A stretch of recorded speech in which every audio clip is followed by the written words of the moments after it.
Cardiovascular system के introduction class करने के बाद जिसमें हम लोगों ने सिस्टमिक सर्कुलेशन, पल्मोनरी सर्कुलेशन देखा था, उसके बाद आज हम लोग ब्लड वेसल्स को देखने वाले हैं। एक्चुअली क्या है कि जब हम लोग वेसल्स की बात करेंगे तो इसमें हम लोग दो चीज़ें अभी मेनली फोकस करने वाले हैं, आर्टरीज और वेन्स को। तो अभी हम लोग देखने वाले हैं ब्लड वेसल्स में आर्टेरियल सिस्टम। ये क्या है? Composed of aorta, arteries and arteries are formed by 3 layers. Basically इसमें एओर्टा जो बड़े आर्टरीज होते हैं और जिनका डायमीटर छोटा होता है वो होते हैं छोटे आर्टरीज। ओके, तो इसमें फिर डिविजन्स होता है, एओर्टा से आर्टरीज, आर्टरीज के बाद फिर आर्टरियोल्स, उसके बाद फिर जो है कैपिलरीज वगैरह, वहाँ पे डिविजन्स होता है। तो फिलहाल हम लोग देखने वाले आर्टरीज के जो लेयर्स होते हैं, है ना, किन किन लेयर से बना होता है, क्योंकि हम लोग को जब समझना होगा कि आर्टरीज के फंक्शंस क्या हैं। जब आर्टरीज के बारे में जब डिटेल देखेंगे तो उसके लिए हम लोग को ये समझना होगा कि उसके लेयर कैसे हैं और वो लेयर कैसे फंक्शन करता है, जिससे डिपेंड करता है कि वो ब्लड फ्लो कैसे होगा। या फिर जब हम लोग ब्लड प्रेशर के रेगुलेशंस की बात करेंगे तो वहाँ पे क्या क्या चेंजेस आते हैं। तो वो सारी चीज़ों को समझने के लिए हम लोग को लेयर्स को समझना होगा। जैसे क्या है कि जब इसके 3 लेयर्स हैं, क्या क्या है? आउटर, मिडिल और इनर लेयर। आउटर लेयर हो गया tunica adventitia, middle layer tunica media और इनर लेयर हो गया ट्यूनिका इंटीमा। अब क्या है? Tunica adventitia which is made up of connective tissue layer. It is continuation of fibrous layer of parietal pericardium. Parietal pericardium जो fibrous layer है उसका continuation है। बेसिकली ये जो है ना कनेक्टिव टिश्यू से बना है या कनेक्टिव टिश्यू लेयर है। ओके, और ये किसका कंटिन्यूएशन है? Fibrous layer of parietal pericardium. यानी ये हम लोग बात कर रहे हैं ट्यूनिका एडवेंटिशिया की। ये आउटर लेयर हो गया, यानी ये है ना आउटर लेयर ट्यूनिका एडवेंटिशिया। ये आउटर वाला जो लेयर है ये है। ओके, तो ये है ट्यूनिका एडवेंटिशिया।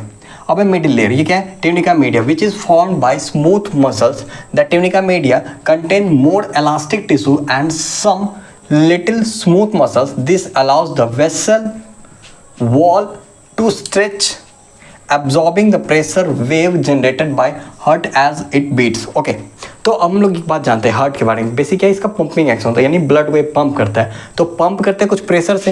अब वो प्रेशर जब आता है, जब हम लोग देखेंगे कि हार्ट देखेंगे वहाँ पे आर्च ऑफ एओर्टा और एओर्टा से फिर आगे डिस्ट्रीब्यूशन जो भी ब्लड वेसल्स के होते हैं, यानी आर्टरीज के जो डिस्ट्रीब्यूशन होते हैं, तो ये वेसल्स पे जो लगने वाला प्रेशर है यही लेयर्स जो होंगे वही तो एब्जॉर्ब कर रहे होंगे ना। तो होता क्या है? तो ट्यूनिका मीडिया जो है यानी मिडिल लेयर कितना मोटा दिख रहा है, होता क्या है? तो ये बना होता है स्मूथ मसल्स से। Okay, tunica media contain more elastic tissue and little smooth muscles. यानी स्मूथ मसल्स होते हैं लेकिन इसमें ज़्यादा होता है इलास्टिक टिश्यू। क्यों?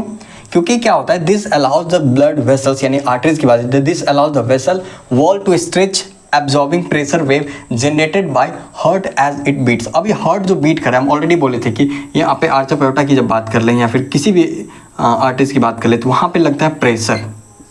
ओके, और ये प्रेशर आता कहाँ से है? हार्ट से। उस प्रेशर को सर्वाइव कौन करता है? तो ये मिडिल लेयर।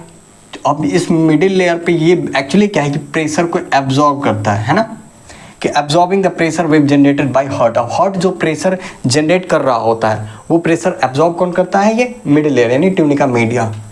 मतलब ये इसका थिकनेस, यानी ट्यूनिका एडवेंटिशिया से मिडिल यानी ट्यूनिका मीडिया का जो है ना, ट्यूनिका मीडिया इसका थिकनेस ज़्यादा है। अब आ जाते हैं inner most layer tunica intima which is made up of endothelium. It is continuation of endocardium. हम लोग जो हार्ट का लेयर देखेंगे पेरिकार्डियम, मायोकार्डियम, इंडोकार्डियम, तो ये उसी इंडोकार्डियम का ये कंटिन्यूएशन है। ओके, और ये बना होता है किस चीज़ से? एंडोथेलियम। हम लोग जो ब्लड वेसल्स की लाइनिंग की देखे थे उसमें था ना कि एंडोथेलियम, तो ये ट्यूनिका इंटीमा जो है वो बना होता है एंडोथेलियम से। अब एंडोथेलियम का प्रॉपर्टीज और डिटेल्स जब देखना हो आपको तो टिश्यू वाला लेक्चर देखिए। टिश्यू के लेक्चर का लिंक आपको डिस्क्रिप्शन में मिल जाएगा या फिर आप चैनल के प्लेलिस्ट वाले सेक्शन में जाके टिश्यू कंप्लीटली देख सकते हैं। एनास्टोमोसिस क्या है? Anastomosis are arteries that form a link between the main arteries supplying an area.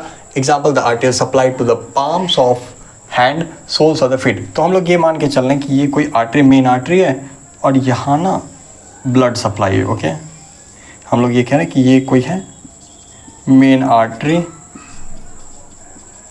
For example हम लोग ये मान लेते हैं कि इस वक्त ये पाम की बात हो रही है, पाम ऑफ हैंड की। ओके, तो ये एक मेन आर्टरी का ब्लड सप्लाई है। उसमें क्या होता है? ये एक लिंक बनाता है किसके बीच में?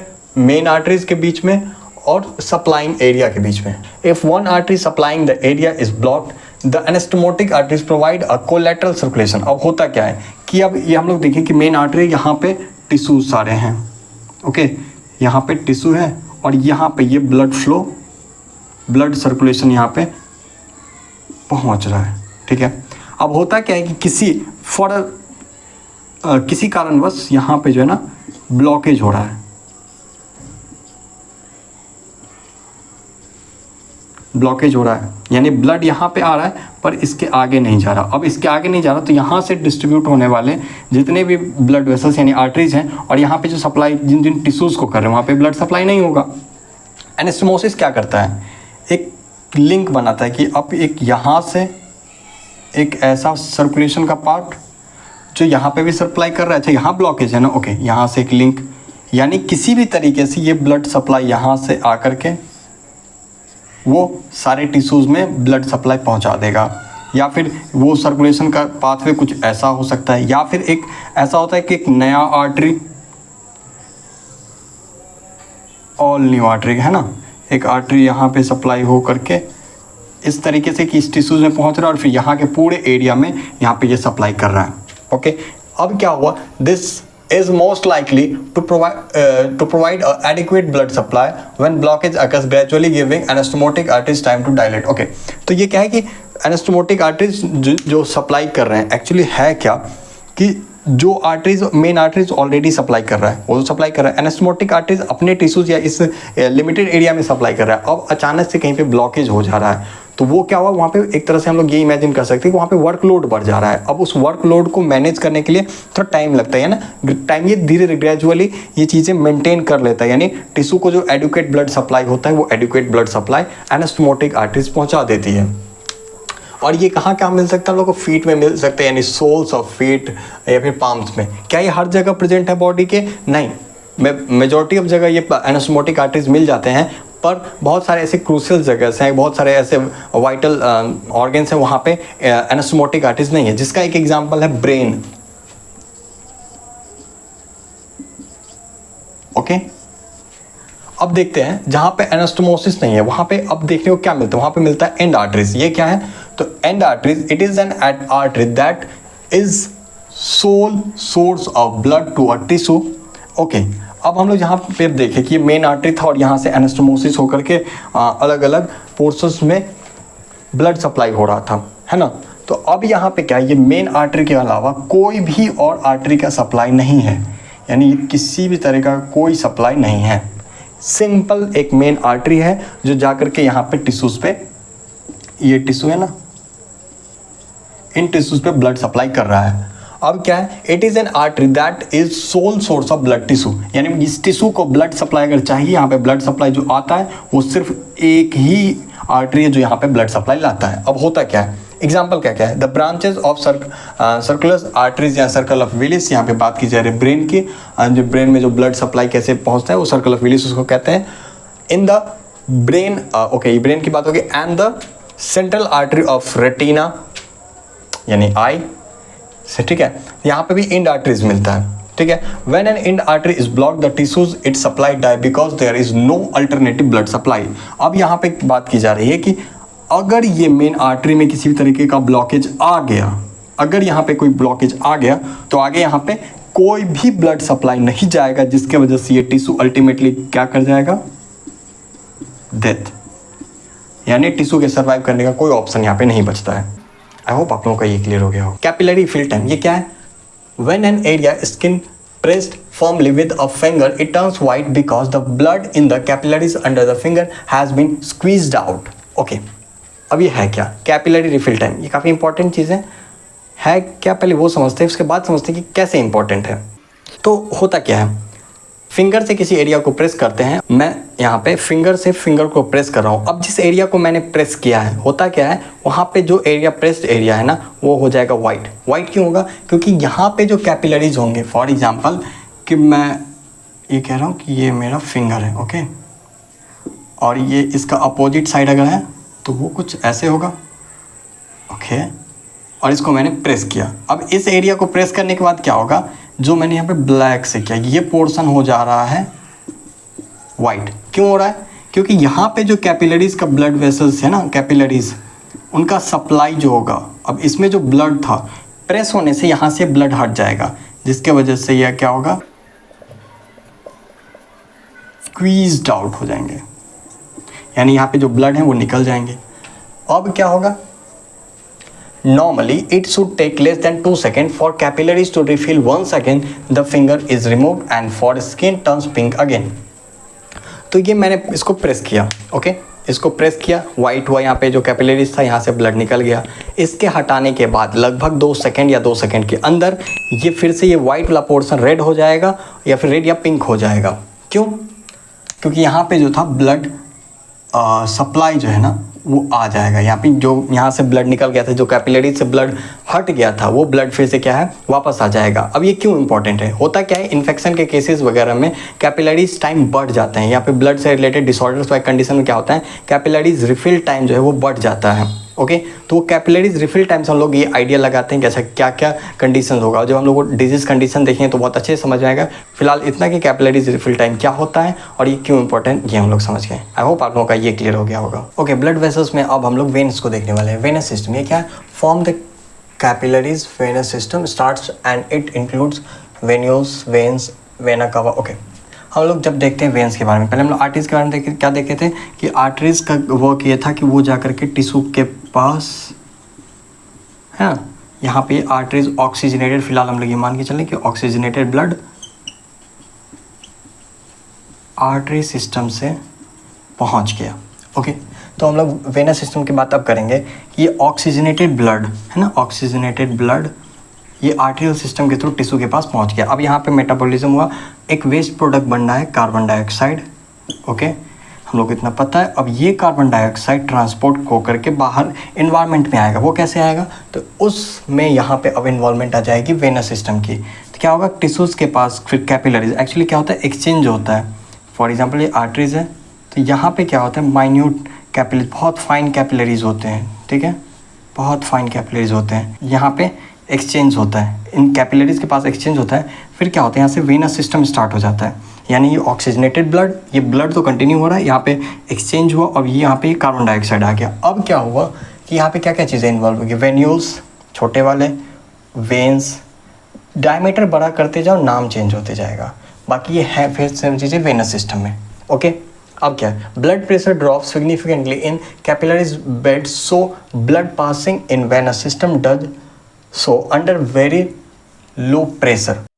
Venous walls are therefore thinner than arterial walls, although they have the same 3 layers of tissues. Okay, होता क्या है, तो ब्लड प्रेशर जो यहाँ पे होता है ना, ये ब्लड प्रेशर बीपी जिसको कह रहे हैं, ये वेनस सिस्टम में आते आते क्या होता है, डिक्रीज होता है। ठीक है, सिग्निफिकेंटली कैपिलरीज बेड्स, यानी यहाँ पे ये जो कैपिलरीज बेड्स है यहाँ पे डिक्रीज करता है। So blood passing in venous system does, यानी वहाँ पे जो है फिर यहाँ पे जो है ना हाई प्रेशर से लो प्रेशर, फिर आगे चीज़ें कंटिन्यू होती है। फिलहाल हम लोग को ये समझना है कि कैपिलरीज में ब्लड प्रेशर कम होता है और इसके वजह से क्या होता है, आगे वेनस सिस्टम में भी जो ब्लड का प्रेशर ये होता है कम, डिक्रीज होता है in comparison with arterial system. इतना venous walls are therefore thinner than arterial walls, although they have same 3 layers of tissue.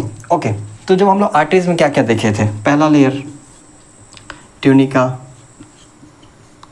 Adventitia, second layer क्या था, ट्यूनिका मीडिया, और थर्ड लेयर था ट्यूनिका इंटीमा। ये 3 लेयर्स थे। अब यहाँ पे होता क्या है कि हम लोग को जब पता था आर्टरीज में ये मिडिल वाला जो लेयर था ये क्या था, इसका डायमीटर एक्चुअली ये थिकनेस ज़्यादा था, है ना। अब ये थिकनेस ज़्यादा था, क्यों थिकनेस ज़्यादा था, क्योंकि आर्टरीज में थे प्रेशर ज़्यादा, उस ज़्यादा प्रेशर को कंट्रोल करने के लिए और भी चीज़ें इन्वॉल्व होती है, तो प्रेशर को कंट्रोल करने के लिए वहाँ पे इस थिकनेस का ज़्यादा होना जरूरी था। वेनस सिस्टम में क्या होता है, प्रेशर डिक्रीज होता है, यानी in comparison arterial system Venus system में ब्लड का प्रेशर कम होता है। तो ज़्यादा प्रेशर अब जिसको फेस नहीं करना वो ज़्यादा अपना थिकनेस क्यों बनाएगा, यानी वेन्स का जो थिकनेस होता है वो कम होता है इन कंपैरिजन विद आर्टरीज। लेकिन ये तीनों लेयर्स जो हैं वो सेम होते हैं ना, यहाँ पे था ना सेम 3 लेयर्स ऑफ टिश्यूज, यानी उनके जो लेयर्स के जो टिश्यूज हैं वो सेम होते हैं।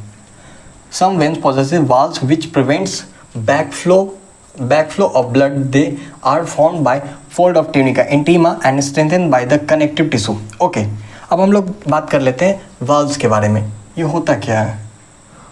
ओके, फॉर एग्जाम्पल ये वेन है ना, तो अब क्या होता है कि यहाँ पे होते हैं वाल्व्स जो क्या करते हैं कि नीचे से ऊपर ब्लड फ्लो जो है, अब ये ऊपर जो ब्लड फ्लो गया है ये बैक फ्लो ना हो इससे बचाते हैं ये वाल्व्स। ठीक है, अब ये प्रेजेंट कहाँ होते हैं? तो ट्यूनिका इंटीमा, यानी जहाँ पे हम लोग बात किए थे ना एंडोथीलियम, है ना, एंडोथीलियम वाले लेयर, वहाँ की बात की जा रही है, यानी इंटरनल लेयर। अगर 3 लेयर यहाँ पे हम लोग मार्क करें कि ये ट्यूनिका एडवेंटिशिया, ट्यूनिका मीडिया, और ये तीसरा इंटरनल लेयर जो है ये है ट्यूनिका इंटीमा।